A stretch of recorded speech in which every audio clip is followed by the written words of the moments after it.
Ibnu Sina. Ibnu Sina mempunyai nama lengkap Abu Ali Al-Husain Ibnu Abdullah Ibnu Hasan Ibnu Abu Sina. Namun, dunia mengenal dirinya sebagai Ibnu Sina atau Evi Sina. Ia lahir pada tahun 370 Hijriah atau 980 Masehi di sebuah desa bernama Khormaisan, dekat Bukhara, wilayah Turkmenistan. Ayah Ibnu Sina bernama Abdullah dan ibunya bernama Saterah. Sejak masa kanak-kanak, Ibnu Sina yang berasal dari keluarga bermazhab Islamiyah sudah akrab dengan pembahasan ilmiah, terutama yang disampaikan oleh ayahnya. Kecerdasannya yang sangat tinggi membuatnya sangat menonjol, sehingga salah seorang guru menasihati ayahnya agar Ibnu Sina tidak terjerumus dalam pekerjaan apapun selain belajar dan membina ilmu.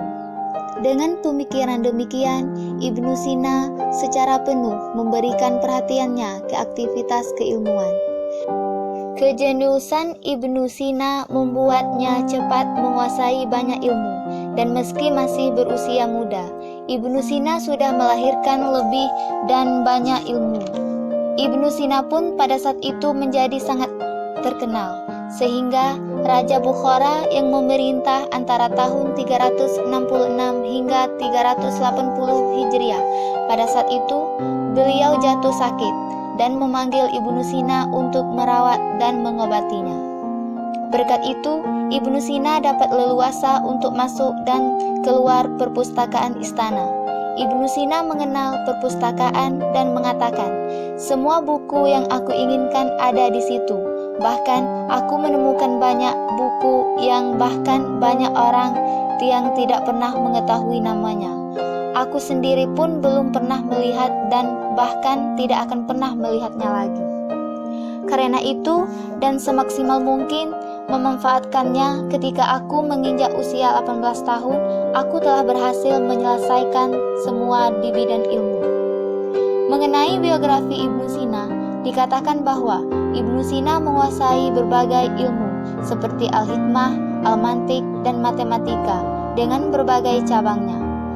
Kesibukannya di bidang politik di istana Mansur di Samani juga besar cakupannya dengan menteri di pemerintahan Daulah di istana Samani, Daulah Al-Maini, dan politik akibat perebutan kekuasaan antara kelompok bangsawan tidak mengurangi aktivitas Ibnu Sina pada saat itu. Bahkan berbagai penjuru dan tertahanannya setelah beberapa bulan di penjara Taqu Jumud Hamdan tak menghalangi Ibnu Sina untuk menerbitkan ratusan jilid karya ilmiah dalam filsafat. Ketika berada di istana dan terkenal sehingga dapat memperoleh buku yang ia inginkan, Ibnu Sina menyibukkan diri dengan mempelajari ilmu kedokteran atau menulis ensiklopedia filsafatnya dalam kitabnya yang diberi nama Kitab Asy-Syifa. Namun, ketika harus berpergian, Ibnu Sina menulis buku-buku kecil yang diberi nama Risalah. Saat berada dalam penjara, Ibnu Sina menyibukkan diri dengan mengubah bait-bait syair atau menulis perlindungan agamanya dengan metode yang sangat indah. Di antara buku-buku risalah yang ditulis oleh Ibnu Sina, Kitab Asy-Syifa dalam filsafat, Al-Kanum dalam ilmu kedokteran merupakan karyanya yang paling indah dan paling terkenal sepanjang masa. Asy-Syifa ditulis dalam 18 jilid yang membahas tentang ilmu filsafat, al-mantik, matematika, ilmu alam, dan ilahiyat. Al-mantik Asy-Syifa ini dikenal sebagai ilmu yang paling autentik dalam ilmu mantik Islam, sementara pembahasan ilmu alam dan ilahiyat dalam kitab Asy-Syifa sampai saat ini juga menjadi bahan telaah. Dalam biografi Ibnu Sina, diketahui dalam ilmu kedokteran, Al-Kanum, tulisan Ibnu Sina selama beberapa abad menjadi kitab rujukan utama dan menjadi autentik. Kitab ini mengupas kaitan-kaitan umum ilmu kedokteran tentang pengobatan tentang macam-macam penyakit.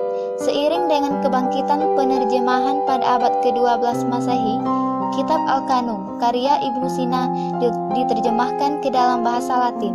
Kini, buku tersebut juga diterjemahkan ke dalam bahasa Inggris, Prancis, dan Jerman. Al-Kanun adalah kitab kumpulan metode pengobatan dan metode pengobatan Islami. Kitab ini pernah menjadi kurikulum pendidikan kedokteran di Universitas Eropa. Ibnu Sina juga mempunyai peran besar dalam pengembangan berbagai bidang keilmuan. Ibnu Sina menerjemahkan karya Evincez dan menjalankan observatorium untuk ilmu perbintangan. Dalam masalah energi, Ibnu Sina memberi hasil penelitiannya akan masalah ruang hampa, cahaya, dan panas pada masalah keilmuan dunia. Dikatakan bahwa Ibnu Sina memiliki karya tulis yang dalam bentuk bahasa Latin. Dalam salah satu karya tulis ini, Ibnu Sina membahas tentang asal-muasal nama gunung-gunung. Pembahasan ini sungguh menarik. Di sana, Ibnu Sina mengatakan, kemungkinan gunung-gunung diciptakan karena dua penyebab. Yang pertama, menggelebunya ritual bumi dan demi terjadinya goncangan hebat gempa. Kedua, karena paras air yang mencari tempat untuk mengalir. Angin juga berperang dengan menghirup sebagian dan meninggalkan sebagian pada tempatnya. Ini adalah penyebab munculnya kedudukan di kulit luar bumi.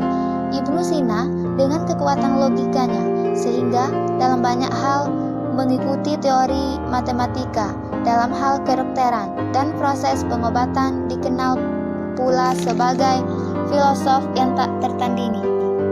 Menurutnya, seorang baru diambil sebagai keilmuan jika ia menguasai filsafat secara sempurna. Ibnu Sina sangat giat dalam mempelajari pandangan-pandangan Aristoteles dalam bidang filsafat. Ketika menceritakan pengalaman-pengalamannya mempelajari pemikiran Aristoteles, Ibnu Sina mengaku bahwa beliau membaca kitab Aristoteles sebanyak 40 kali.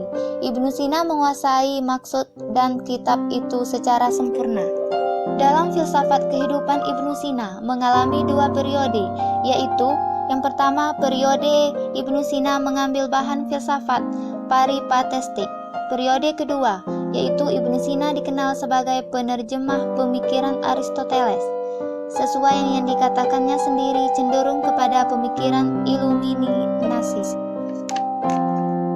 Pekerjaan besar yang dilakukan Ibnu Sina adalah menjawab persoalan-persoalan filsafat yang tak terjawab sebelumnya, mengarah pemikiran filsafat Ibnu Sina dan telaahnya di bidang kedokteran tidak hanya tertuju dalam dunia Islam, tetapi juga menambah ke Eropa.